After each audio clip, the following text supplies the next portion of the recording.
2024 లేదా 25లో డిగ్రీ లేదా బీటెక్ చదివారా? సాఫ్ట్‌వేర్ జాబ్ కోసం ఎదురు చూస్తున్నారా? అయితే కోడ్ జ్ఞాన్ 100 డేస్ కోర్సులో చేరండి, జాబ్ సాధించండి.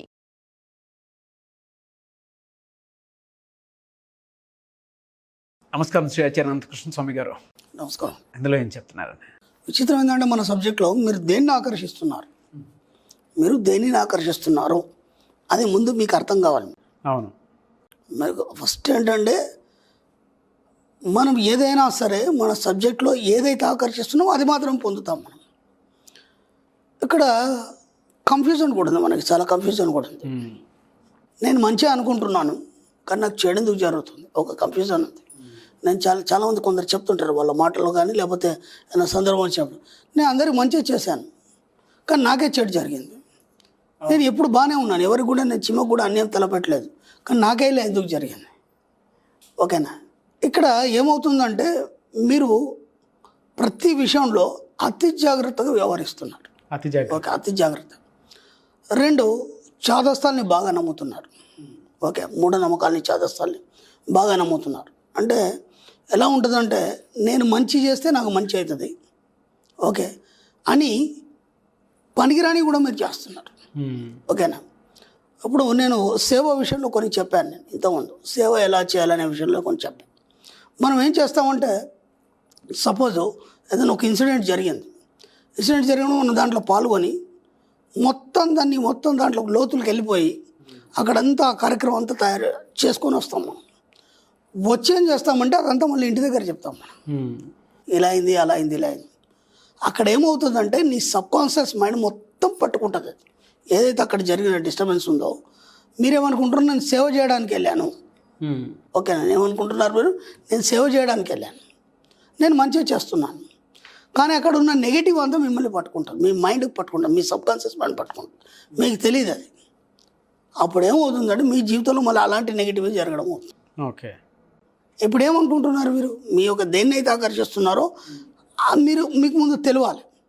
మీరు ఏమనుకుంటారు, నేను మంచి చేస్తున్నా అనుకొని ఆ నెగిటివ్ని మీకు మీరే ఆపాదించుకుంటున్నారు. అవును, అర్థమవుతుందా? ఇక్కడ చాలా జాగ్రత్తగా ఉండాలి. ఓకే, ఈ విషయంలో చాలా జాగ్రత్త ఉండాలి. ఇలా చాలా విషయాల్లో అప్పుడు నేను చాలా బాధలో ఉన్నారండి, నేను చాలా హెల్ప్ చేశాను. ఓకేనా? నేను తప్పేం చేయలేదు కదా, వాళ్ళు బాధలో ఉన్నారు, నేను హెల్ప్ చేశాను. ఇప్పుడు వాళ్ళు నాకు డబ్బులు ముంచేసి వెళ్ళిపోయారు, నేనేం చేయాలి, నేను తప్పు చేయలేదు కదా. ఓకే, నీ కెపాసిటీ ఎంత ముందు నువ్వు ఆలోచించుకోవాలి. ఆ హెల్ప్ చేసే నీ కెపాసిటీ ఎంత, వాళ్ళు ఎంతవరకు కరెక్ట్ అనేది నువ్వు గుర్తించాలి. వాళ్ళు ఎంతవరకు నువ్వు కరెక్ట్ అనేది నువ్వు గుర్తించాలి. వాళ్ళు ఎంతకాలంగా నీకు తెలుసు. సపోజ్ నువ్వు ఇచ్చిన తర్వాత మళ్ళీ వీళ్ళు ఇచ్చే కెపాసిటీలో ఉన్నారా లేదా, అది ఇవన్నీ ఏమీ లేదు. వచ్చేసారు, గట్టిగా ఏడ్చేశారు, నువ్వు తప్ప ఇంకా వెళ్ళాడు అన్నాడు, నువ్వు ఏదో గొప్పవాళ్ళలాగా ఫీల్ అయిపోయి ఏదో చేసి నీ దగ్గర లేకపోయినా ఇంకా అక్కడిక్కడ సర్దుకొని తీసుకొచ్చి వాళ్ళకి ఇచ్చేస్తాను.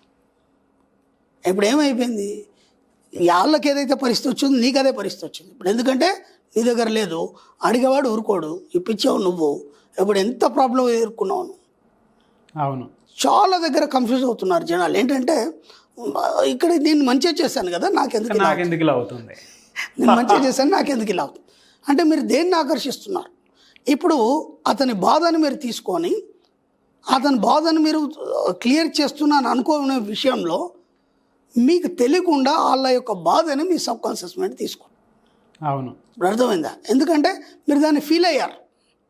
ఇప్పుడు మీరు దాన్ని ఫీల్ కానప్పుడు నాతో కాదు, సింపుల్గా నేను చేయలేను, అయిపోయింది. ఇక వాళ్ళ యొక్క బాధ మీ ఫీలింగ్ అనేది ఏం ఇక్కడ సంబంధం లేదు. వాళ్ళ పని వాళ్ళు చేసుకుంటారు, లేకపోతే ఇంకేదైనా దారి చూసుకుంటారు. కానీ ముందు వాళ్ళ స్టోరీ వినడానికి మీరు ప్రశాంతంగా కూర్చుంటారు కదా 15 నిమిషాలు, అది తప్పు. అదేం చేస్తుందంటే అది మొత్తం మీ సబ్కాన్షియస్ మైండ్ తీసుకుంటారు. వాళ్ళ స్టోరీ ఎక్కడెక్కడ ఏమైంది, ఎందుకు ఏమైంది, వాళ్ళు చెప్పిందంతా వింటారు. ఇప్పుడు ఏమైపోతుంది, మీ సబ్కాన్షియస్ మైండ్ కూడా జాలిపడడం అనేది మొదలవుతుంది. మీకు తెలియకుండానే జాలిపడి వాళ్ళకి హెల్ప్ చేయడం జరుగుతుంది. అక్కడ మీరు ఫెయిల్ అయిపోతారు.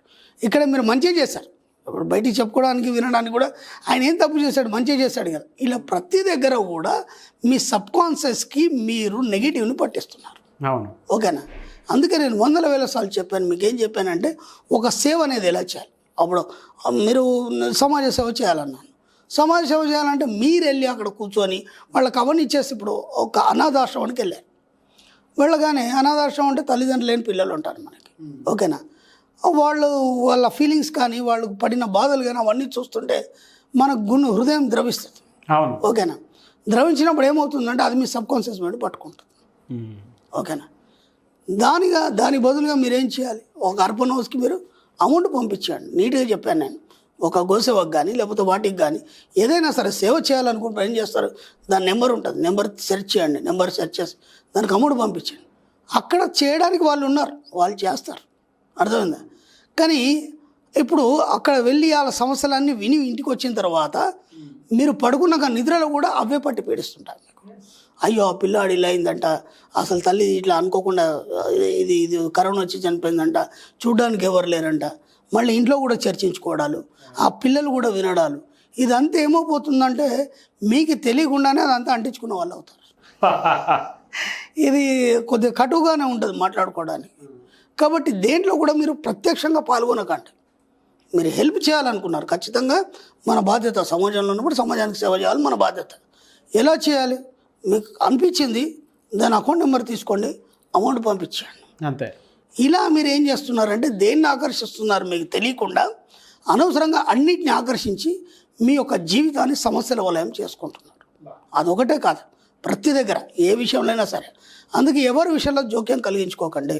ఎందుకంటే మన డబ్బు విషయంలో, సంపద విషయంలో, ఐశ్వర్య విషయంలో ఎప్పుడైనా సరే ఎలాంటి విషయాలు మనం పట్టించుకోవద్దు. ఓకేనా?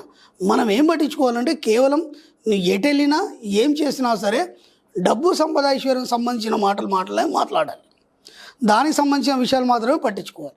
దానికి సంబంధించిన విషయాల మీదే తిరగాలి. అర్థమవుతుందా? ఇంకా వేరే అన్యద మీరు ఏ కొద్దిగా అటు ఇటుగా నెగిటివ్ విషయాలు జోలిపోతే మీకు తెలియకుండా మీరు దాన్ని ఆకర్షించుకున్న వాళ్ళు అవుతారు. తర్వాత పడుకునేప్పుడు అదంతా ఊహిస్తారు. అదేమైపోతుంది? మీ సబ్ కాన్షియస్ గట్టిగా పట్టుకొని మళ్ళీ ఏదో సందర్భంలో మీకు అది డిస్టర్బ్ చేయడం జరుగుతుంది. అర్థమవుతుందా? కాబట్టి ముందుగా మీరు ఏం ఆకర్షిస్తున్నారనేది మీరు ముందు గుర్తుపెట్టుకోండి. దాని ప్రకారం ఏ సమస్యలో మీరు తలదూర్చకండి. ఎంత వీలైతే అంత మ్యాక్సిమం ఉన్న దగ్గర నుంచి సేవ చేసే ప్రయత్నాలు చేయండి. ఓకే. నిర్మోహమాటంగా ఉండండి. మన డబ్బు విషయంలో, సంపద విషయంలో అవుతుందని చెప్పండి, కాకుంటే కాదని చెప్పండి. డబ్బు ఇచ్చాము మోసపోయాము మాటలు వద్దు. ఇవ్వాలనుకుంటే ఇచ్చేయండి, మీరు మర్చిపోండి ఫస్ట్. మళ్ళీ వాళ్ళు తిరిగి ఇస్తారనే విషయం మర్చిపోండి. అలా చేయాలనుకుంటే అలా హెల్ప్ చేయండి. ఇక అక్కడ ఏ గొడవ ఉండదు. మీకు అంత జాలి బాధ అనిపించిందా? మీరు చేయగలిగే స్థితిలో ఉన్నారా? ఎమ్మటో ₹1,00,000 తీసి ఇచ్చేయండి. ఇక మళ్ళీ అవి వాళ్ళు తిరిగి ఇస్తారా అవన్నీ అవుతుంది. ఇక ఏ కాగితాలు కూడా ఏం అవసరం లేదు. అంత మీకు ధైర్యం ఉందా? అంత మీకు జాలి అనిపించింది కదా, మరి అంత ధైర్యం ఉంది కదా, అవసరమైతే ₹1,00,000 తీసి ఇచ్చేయండి. ఇక మళ్ళీ దాని గురించి ఆలోచించకండి. అప్పుడు ఏ గొడవ ఉండదు. ఇక మీ సబ్ కాన్షియస్ మైండ్ పట్టుకొని మీరు హ్యాపీగా ఉంటారు. అప్పుడు మీరు ఇంకో రకం కూడా బెనిఫిట్ ఏంటంటే మీరు ఇవ్వడం వల్ల మీరు ధనవంతుడని విశ్వానికి తెలియజేసిన వాళ్ళు అవుతారు. అప్పుడు ఏమవుతుందంటే అంతకంత రెట్టింపు మీకు ఇవ్వడం జరుగుతుంది. కానీ ఇలాంటి విషయంలో ఇరుక్కొని అనవసరంగా వాటిని ఆకర్షించి మీ జీవితాన్ని డిస్టర్బ్ చేసుకోకండి. చాలా మంచి విషయాలు చెప్పారు. Thank you so much Shri Acharya Anantakrishna Swami garu. Thank you అండి. సుమన్ టీవీలో మీ పర్సనల్ అండ్ బిజినెస్ ప్రమోషన్స్ కోసం కింది నెంబర్కి కాంటాక్ట్ చేయండి.